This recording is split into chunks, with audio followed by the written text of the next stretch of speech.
ऐसे सैकड़ों लोग हैं जिन्हें लगता है कि उन पर भूत प्रेत का साया है। ऐसा एक विज्ञान है जिसके इस्तेमाल से कोई व्यक्ति किसी को नुकसान पहुंचाने के लिए ऊर्जाओं का नकारात्मक उपयोग कर सकता है।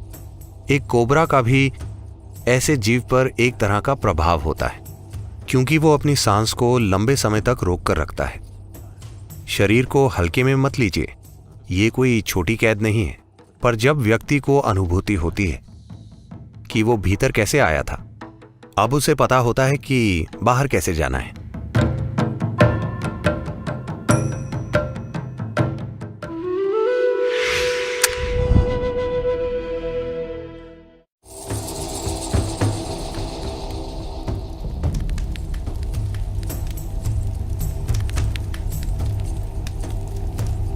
जिस जीव का शरीर छूट चुका है उसका मन समझदार नहीं होता।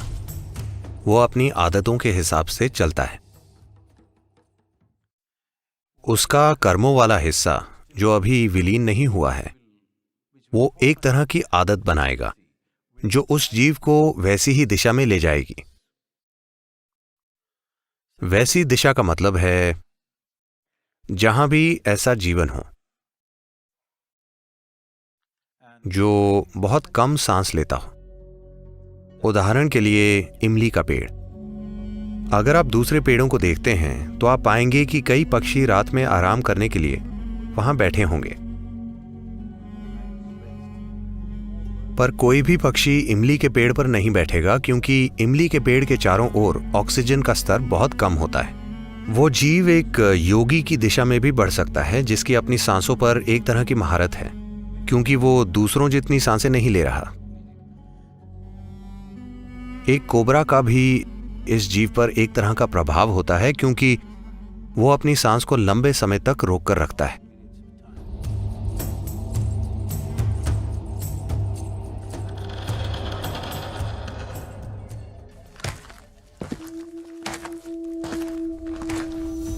ऐसे सैकड़ों लोग हैं जिन्हें लगता है कि उन पर भूतों का साया है।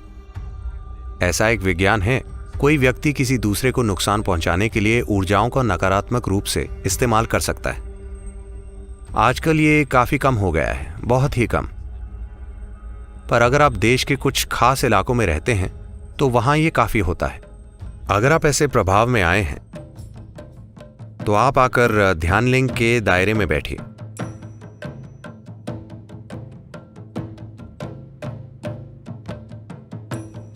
Because there are occult dimensions to Dhyanalinga which just nullifies all this. क्योंकि ध्यानलिंग में तंत्र विद्या से संबंधित आयाम हैं जो इन चीजों का असर खत्म कर देते हैं। पूर्णिमा या अमावस्या पर जब आप चीजों को अच्छे से ग्रहण कर पाते हैं, तब बस एक दिन वहां जाकर बैठिए, ऐसी चीजों का असर खत्म हो जाएगा।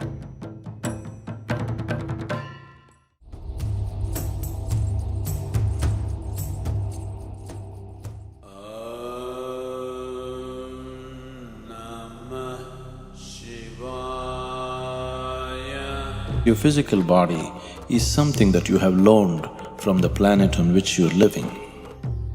आपने अपना शरीर इस धरती से उधार लिया है। समय आने पर धरती उसे वापस ले लेंगी, लेकिन आपके दूसरे आयाम,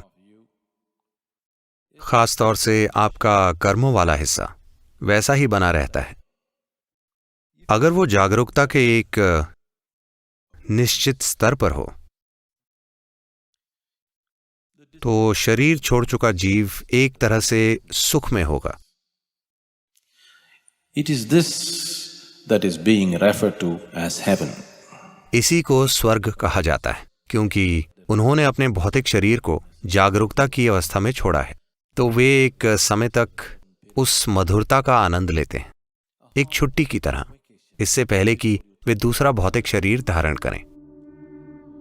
इसी तरह अगर लोग डर, बेचैनी, क्रोध की अवस्थाओं में, अज्ञानता की अवस्थाओं में शरीर छोड़ते हैं, तो कार्मिक शरीर खुद ही एक तरह की अप्रियता धारण कर लेता है। इसी परेशानी की स्थिति को हम नर्क कहते हैं।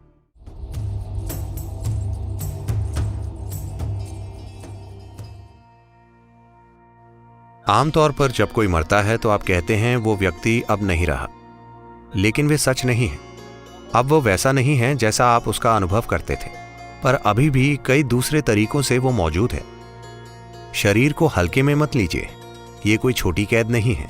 जब तक आप इसे तोड़ नहीं देते आप इसे छोड़ नहीं सकते, है ना? पर जब व्यक्ति जान जाता है कि वो अंदर कैसे आया था, तो अब वो बाहर निकलना जान जाता है। अगर कोई व्यक्ति सचेतन रूप से शरीर को कोई भी नुकसान पहुंचाए बिना उसे छोड़ता है, जैसे आप अपने कपड़े उतारते हैं, अगर आप अपने शरीर को पूरी चेतना में छोड़ते हैं, तब हम कहते हैं कि ये महासमाधि है। जब कोई व्यक्ति इस तरह जाता है तो यही अंत है। अब वो सच में नहीं रहा। जिसे आप मैं कहते थे वो विलीन हो गया और सृष्टि का हिस्सा बन गया। शून्य से शून्य तक की यात्रा पूरी हो गई।